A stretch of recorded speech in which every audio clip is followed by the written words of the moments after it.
ASEAN Breakfast Call Dialogue, widening your horizons. Hi, this is Arlene and you're listening to Durian ASEAN, the voice of discovery and sharing. In our third segment of the discussion, today we are going to speak with a Cambodian, and he is a campaigner and researcher for EarthRights International. Today, he's going to talk about the costs of Malaysia's dam development in Laos. As we all know, currently there's a huge disputes or issues going on in Laos regarding on a dam project. Is called the Dong Sahong Dam, located in Laos, and the developer, in fact, is a Malaysian firm. The Malaysian firm is called the Mega First Corporation Berhad. It is commissioned by the government of Laos to develop the dam, and today, pro-environment group wants Suhakam from Malaysia to probe about the dam project, as it is considered destructive, not just towards the environment, but also towards the local community there. With me is Oudom. I hope I pronounced the name correctly. Hi. Yeah, it's correct. So Hi. I'm Skyping with you all the way from Cambodia. Yeah. And today we are going to discuss about the issue that I mentioned earlier, but it's all the way in Laos. How did you get involved in this particular issue? Okay. So, as a Cambodian citizen, as well as people who are concerning about the human and environmental rights, which is being violated by the proposed Don Sahong Dam in Laos, which is just 1.5 kilometers from the Cambodian border. So it will significantly impact not only in Laos itself, but also to the Cambodian country, and also upstream in Laos, also upstream in Thailand, and downstream in the delta in Vietnam.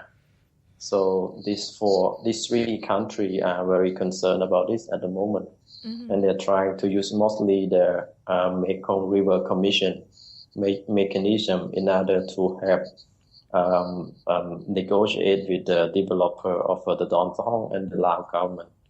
How did the Malaysian company get involved with this particular project? So it is the dam that is being built or proposed to be in Laos, but it is funded by the Malaysian company called the Mega First. This is all I know. And we recently been informed that Malaysian company, Mega First, they don't have the capacity to build the hydropower, but they are going to hire the other company like a subcontractor to build the dam. So, I mean, we have very little information about that. Yeah, they're mostly the funder. They give money to build. Yeah. When you first knew about this company, it was developing the particular area and cleaning up the area to make way for the dam. When was that exactly? Actually, the dam, they have just started what we call the pre-construction, because, we get very little information or even enter the site. What we know is like they're now building the bridge, and the bridge is supposed to be the way to bring the other construction material for the dam.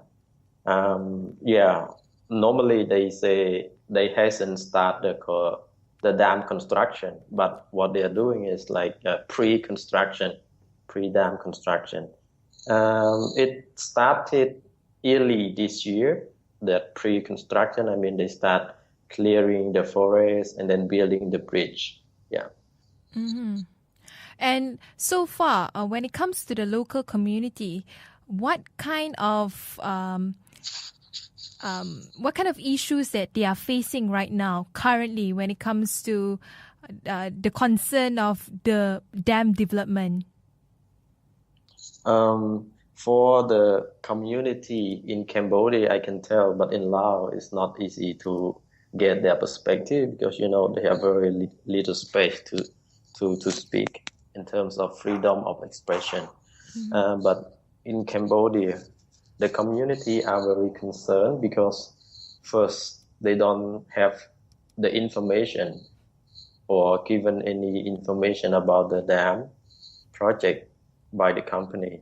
And then they have never been consulted by the company or put into the decision-making process. So three main rights that they are being violated.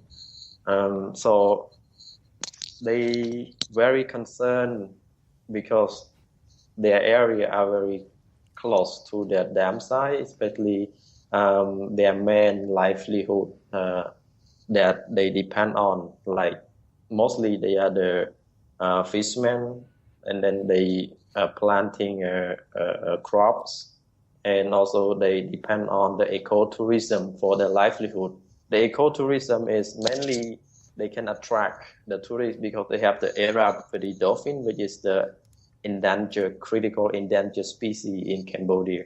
So they can attract a lot of tourists, and that's how they can earn income. So that's why they are very worried when they know about the information about the dam from the civil society that they are going to build a dam which will be impact the area, especially the three main economic element that they depend on. Yeah. Let's talk about the rural villages and NGO representatives. Apparently, only those from Cambodia and Thailand are the ones that have the guts, I use the word the guts, to travel all the way to Kuala Lumpur recently, which was last week, to hand deliver a complaint to Suhakam, which is Malaysia's Human Rights Commission, on the particular issue. And probably this could be the first time an issue that is regional is being handed towards Suhakam to sort of digest this and probe about this. Yeah. So we actually not only Cambodia, Thailand are worrying about that issue, but you're right. Only this, 4 community representatives from Thailand and Cambodia can make it to Kuala Lumpur to hand over their complaint to the Suakam regarding the Don Sahong Dam. But also people, the community and civil society in Vietnam, even the government of Vietnam. Even Vietnam? Yeah. They also worrying about the issue, but the problem is like we don't have enough time. To even communicate with among the 3 countries, Cambodia, Thailand, and Vietnam. What we are going to do. So and because we've been informed before this that the dam is going to be comment the end of this year. So that's why we are trying to, now we go only Thailand and Cambodia, we're going to Suakam. But Vietnam also, they are trying to now implementing a lot of many PNPCA meeting, which is like called the prior consultation. It is the RCC mechanism, Mekong River Commission mechanism, which recommend to the member state, for example, Laos, Cambodia, Thailand, or Vietnam, if they want to build any development project like hydropower on the Mekong River. So they have to consult with the other. This we call it prior consultation before they. So did they actually consult? Yeah, actually not. Until the civil society and the country, the member state are calling for. So now they said, they accept the prior consultation. We will do it in 6 months. But there is a lot of question and a lot of debate. Like Laos that they had already started since June, but actually the construction still going on. I mean, the pre-construction, they still building the bridge and doing other things. The company are doing that. At the same time, Lao government say that, okay, they postpone the dam. So how possible? So that's why this like it's not prior connotation. I want to ask It's about almost over now, I want to ask more about the Dong Sa Hong Dam. So where is Dong Sa Hong actually located? If we can just describe the geographical and demographic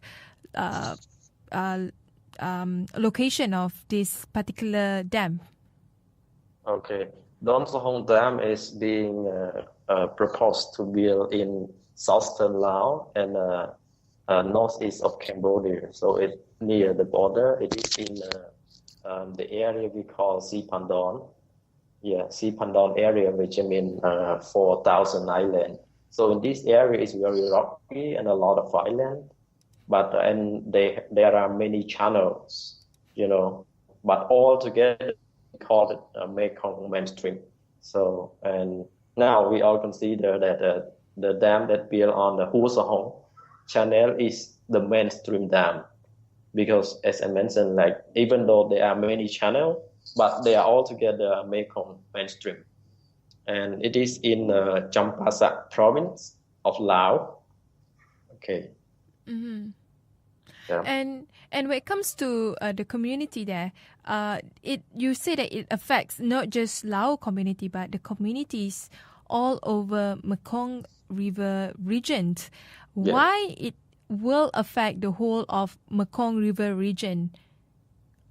One of the main concern or the impact that we consider will be holistically impact all the country. I mean, upstream and downstream of Mekong, especially the four countries, Laos, Cambodia, Thailand, and Vietnam, are the problem on the fish migration.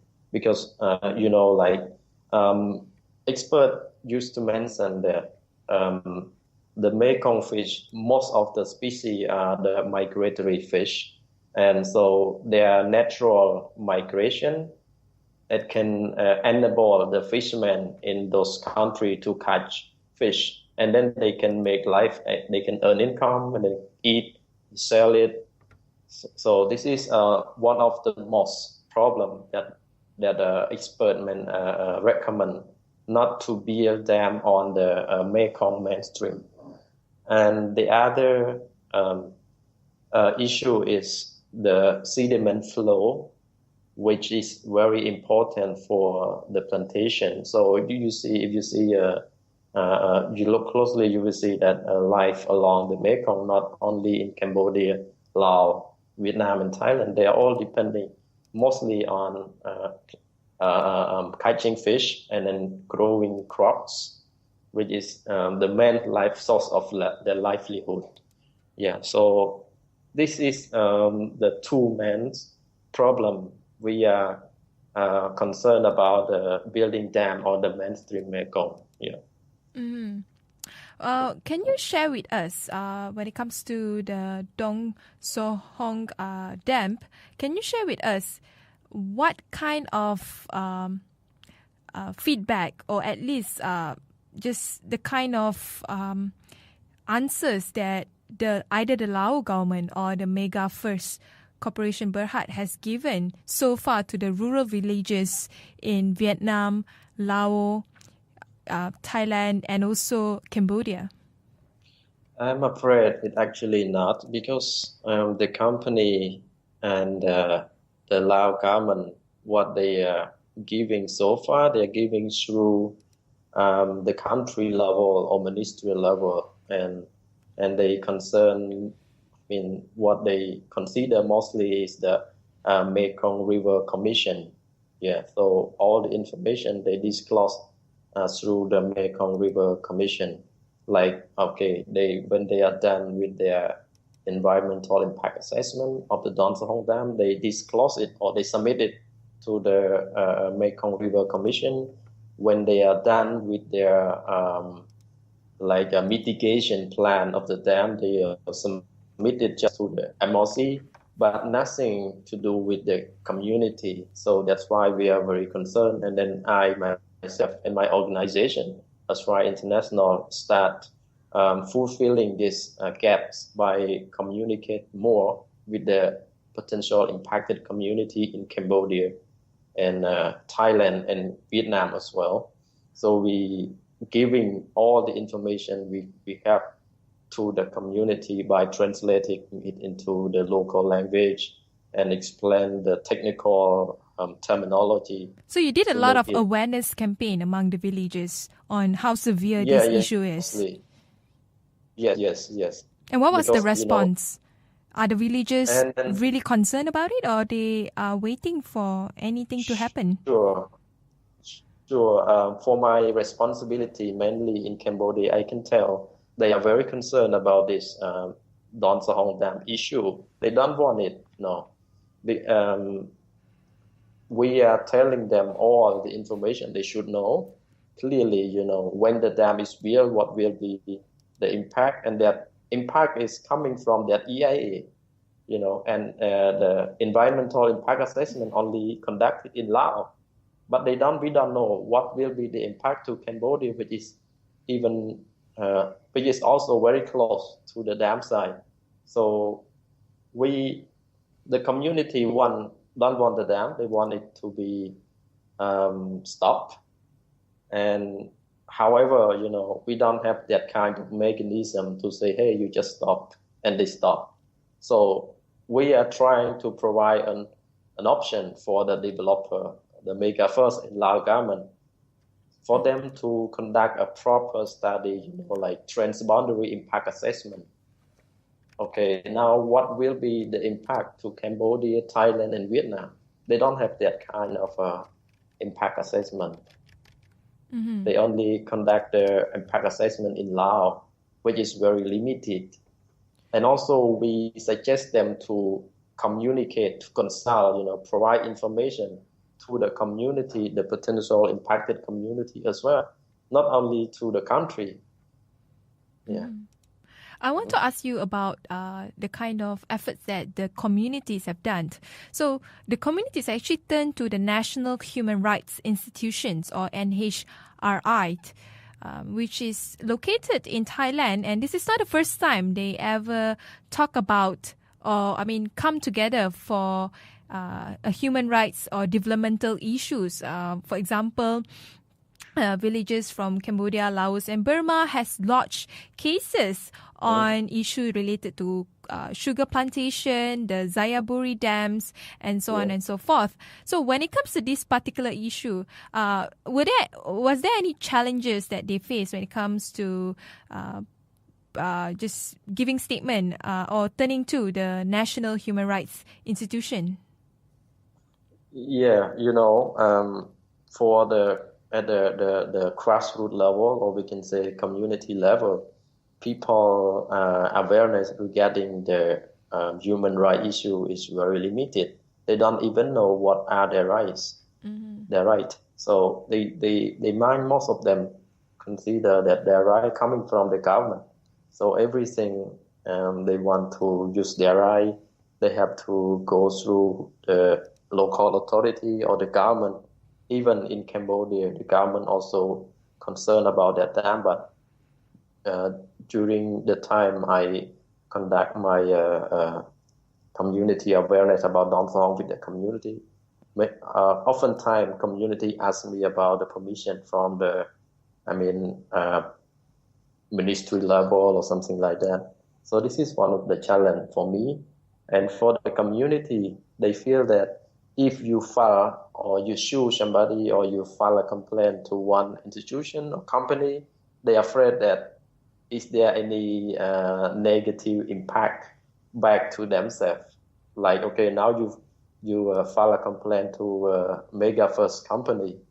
So they're worrying that later that company will file a complaint back to them, something like that, So this is a kind of limitation of their understanding about their right. And I think it is like not a major problem while conducting the community awareness about the downtown issue. Even the authority, they are very cooperative.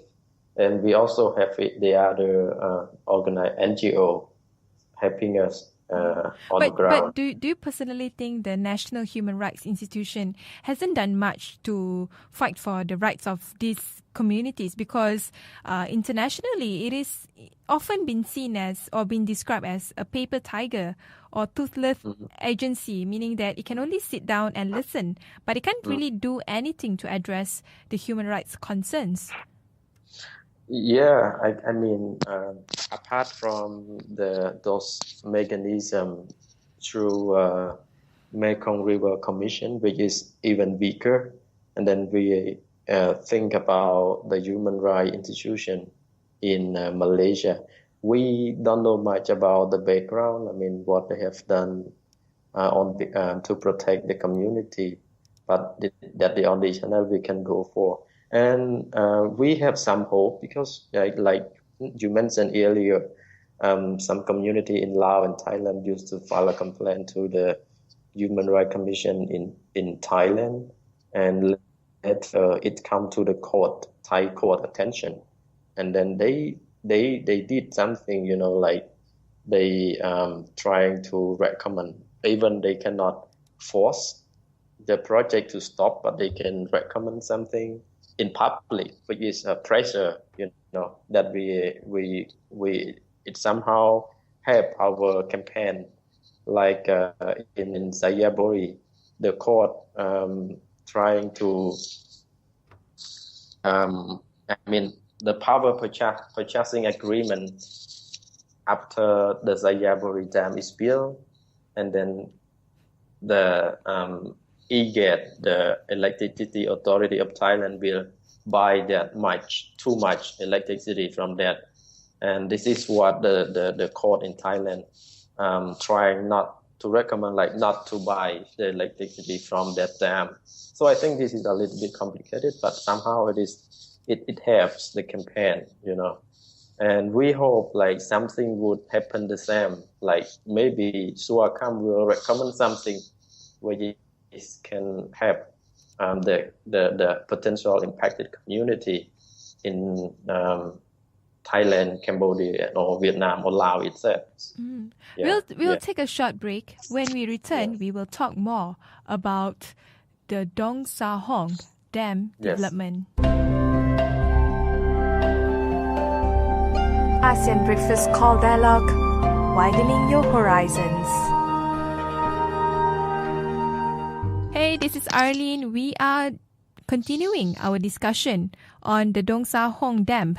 It is located in Laos, and a Malaysian company, Mega First Corporation Berhad, is developing a dam there under the under the permission of the Laos government. But in fact, the local communities, not just in Laos, but around the Mekong River region, such as Vietnam, Thailand, Cambodia, to a certain extent, felt really concerned about whether this dam would create negative impact towards the ecosystem in that particular region. So with me is again Oudom. So Oudom, continuing our discussion about the dam, I want to focus on the Mega First Corporation Berhad because it is actually a local company situated, I would say, very near to our office at Durian ASEAN here is in Petaling Jaya. And from my observation through website of their own, the Mega First the Mega First website, what I noticed is its executive chairman, Go Nan Kyo, is also the Angkor beer businessman. And as the director of one of Cambodia's largest breweries, Malaysian businessman Go Nan Kyo, he actually has made a lot of money selling Angkor beer to Cambodians. So him being a businessman, developing a dam in Laos, which will affect the Cambodian people as well, it is a controversial mainstream Mekong dam. So a lot of Cambodian people are not happy about it. what they have expressed so far towards the Malaysian businessman Goh Nan Kyo? Because I just have to be frank with you, in Malaysia, this piece of news is relatively unknown. While the news that I found online, CambodiaDaily.com, the news that is being written about this particular issue of the Dong Sa Hong Dam, which it highlighted a Malaysian businessman Goh Nan Kyo, his firm, the Mega First Corporation Berhad. It seems like it has been ongoing since late last year. Mm-hmm. Right. Yeah, so far, I know, and some other civil society know that there is connection between the Mr. Goh Nan Kyo. He's, let's say, in charge of his business in Cambodia with Angkor Beer, and also now he is proposing to build the Don Sahong Dam, which eventually impact to Cambodia. And I haven't seen much from the Cambodian side. They express, in relation with the two businesses. They only, some people, they concerned about Don Sahong Dam, and then they express their concern that they don't want to have that Don Sahong Dam. But very few people know about the Angkor beer that they like to drink. Some of them like to drink, having something to do with the Don Sahong project. So it is very good highlighting that as you said, Cambodia Daily used to mention that, but not many people are reading Cambodian Daily. Unfortunately. Unfortunately. So no more Angkor beer for us. Yeah, I would say that myself. I have been boycotting that Angkor beer already. Yeah, let's try something else. Yeah. Mm-hmm. I want to know, quite frankly, are Malaysians really aware of this situation? Because we are not even aware that there's this company called Mega First. It has been given the mandate by the Laos government to develop a dam that will impact the whole of Mekong River region. So are Malaysians aware of this? It's hard to tell that. Even, while we filed a complaint and we went to Suakam, and we also went to the Mega First headquarters in Kuala Lumpur, and they was a bit surprised. Who we are, where we're from, why we are here, and we're trying to tell, we are the impacted community from Cambodia, Thailand. We tell them, say, by the Don Sahong Dam, and they say, they don't know about Don Sahong Dam. Their office here only in charge of the investment inside Malaysia. So the investment outside Malaysia, for example, maybe the Don Sahong in Laos, so they have their sub office, the Mega First sub office in Vientiane in Laos. So we should contact them there. And we never know, Mega First have the office in Vientiane. We don't know that. So apparently, from the website itself, in terms of their corporate structure, the Mega First Corporation Berhad is definitely a conglomerate. It has 4 key divisions focusing on 4 different sectors: power division, resources division, property division, and investment holdings and other sort of businesses. And apparently it has businesses all over Southeast Asia and even in China and other areas nearby. And Dong Sa Hong is just one of the business among probably, I would say, 40 to 50 other different projects that they are venturing. Yeah. So, right. I have no idea, why they don't know about the Don Sahong project. The staff in Mega First in Kuala Lumpur, or maybe it's too big, so they don't know all. I don't know. Yeah. It's definitely very big. But what about the Malaysian Suhakam? What were their reaction when they received the complaint that that was filed by the rural villages and the NGOs from Cambodia and Thailand? Yeah, I mean, after we presented our case, and then they heard from the community representative from Cambodia and Thailand, they feel very shocked, because it looked like the project will be stealing or destroying the source of incomes of those communities, especially the fish migration, the Irrawaddy dolphin, the sediment flow, all of this, So, I mean, to some extent, the Suakam commissioner feel honored that we come to seek for justice from them, and in terms of human rights problem that we have, the community have. But they also need time to understand the issue, the situation of the project, and especially the human rights violation that we mentioned it in that complaint. Yeah. So they need to study more. Yeah. Mm-hmm. What kind of feedback what kind of feedback that Suhakam will be able to help up or give to the rural villages? For the moment, they need to discuss among the other human rights commissioner in Suakam.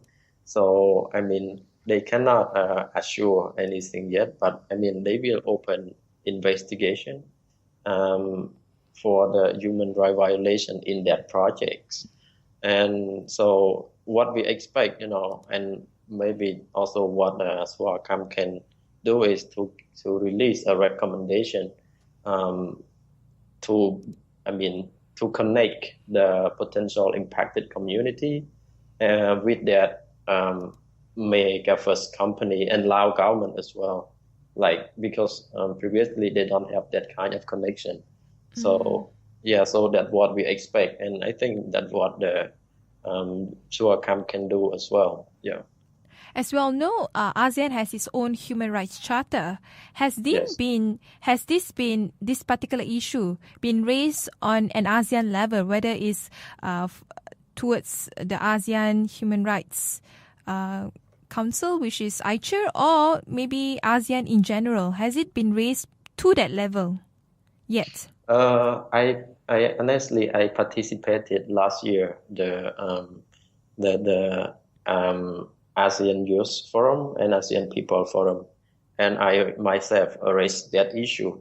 But mostly people and most civil society, not only from Cambodia but other ASEAN countries, they raised not the particular case, but they raised the issue in general. For example, like the hydropower issue in general, land grabbing issue in general, climate change in general, but a specific case hardly ever heard.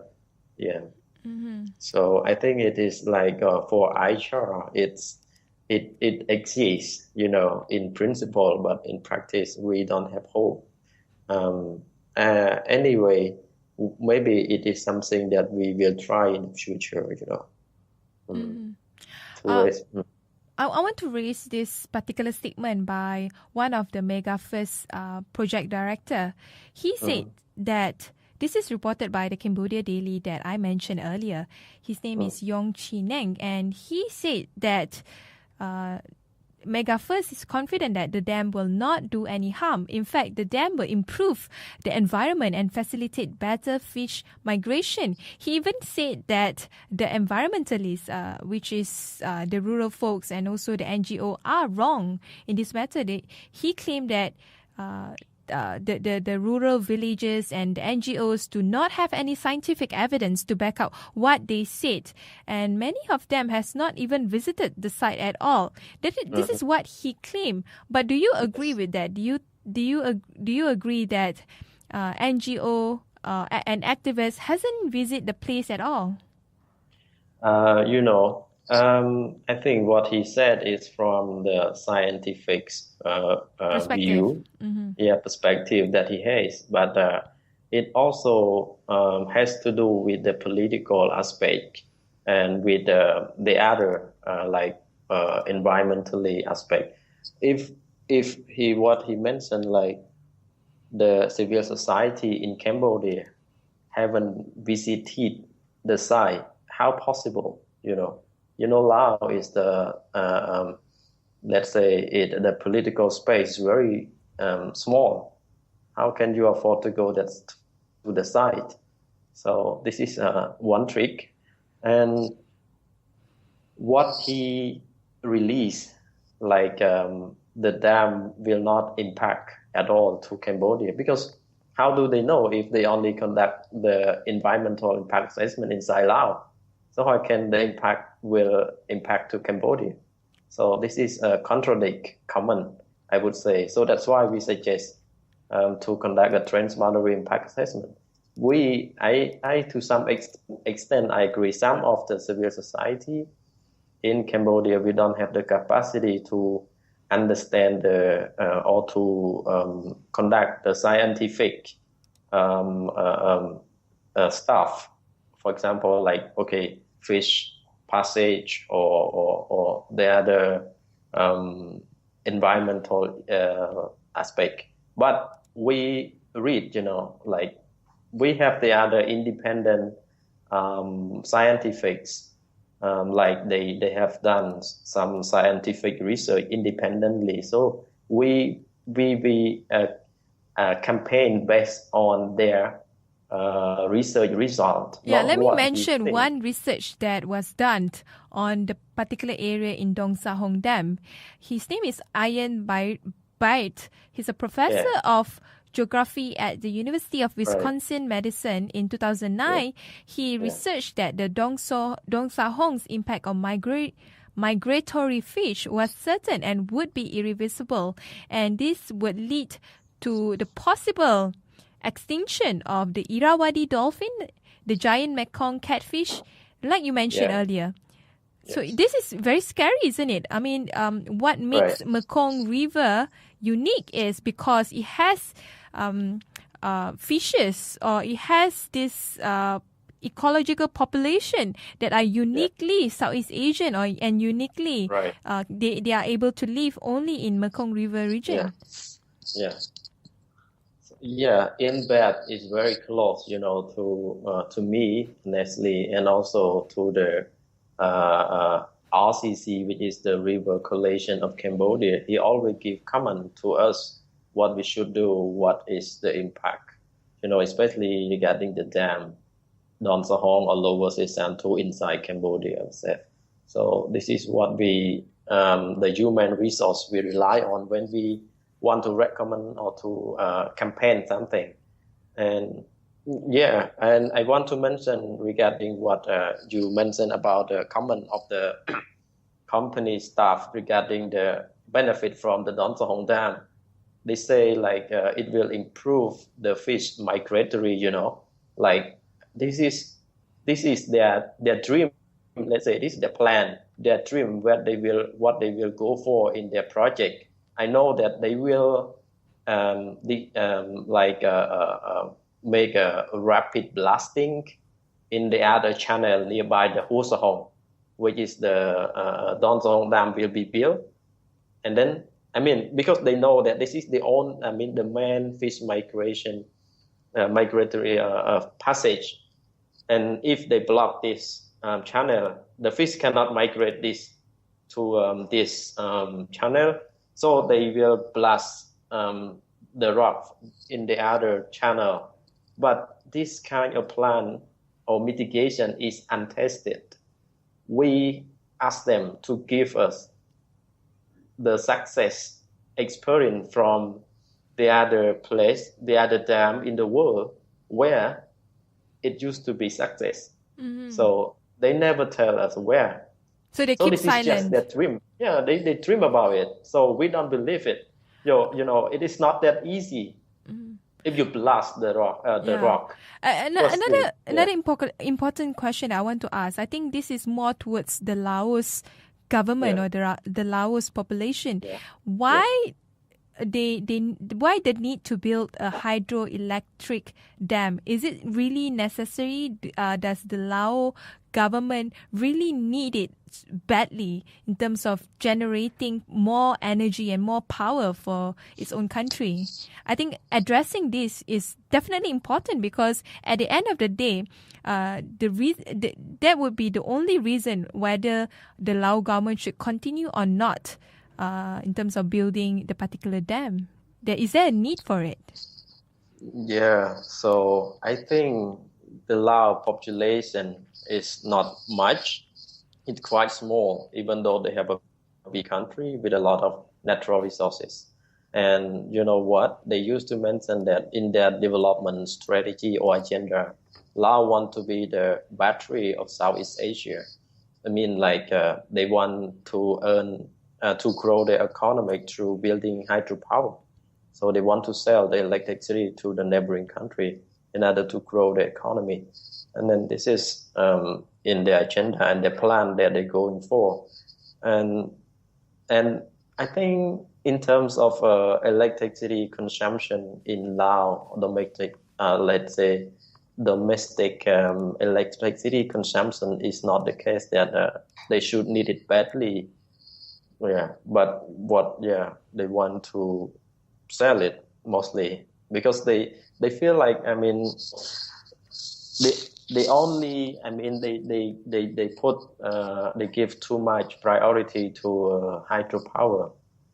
You know, that is said, you know, if they look at the fish product that the fishermen in Laos they can earn, or if they take into consideration more closely this issue also to make balance between building hydropower and making income through catching fish. So it would be also good or environmental friendly for them. Yeah, not only to make increase the economic revenue, but also to protect the environment. So yeah, the reason behind is they want to become the battery of Southeast Asia, or to sell electricity for growing their economy. Yeah. Mm-hmm. So with that, we are towards the end of our show. Thank you, Oudom, for sharing your thoughts, and we hope that there will be a good closure in terms of the Dong Sahong Dam, and also for the local communities around the Mekong River region. Thank you. Yeah. Thank you so much.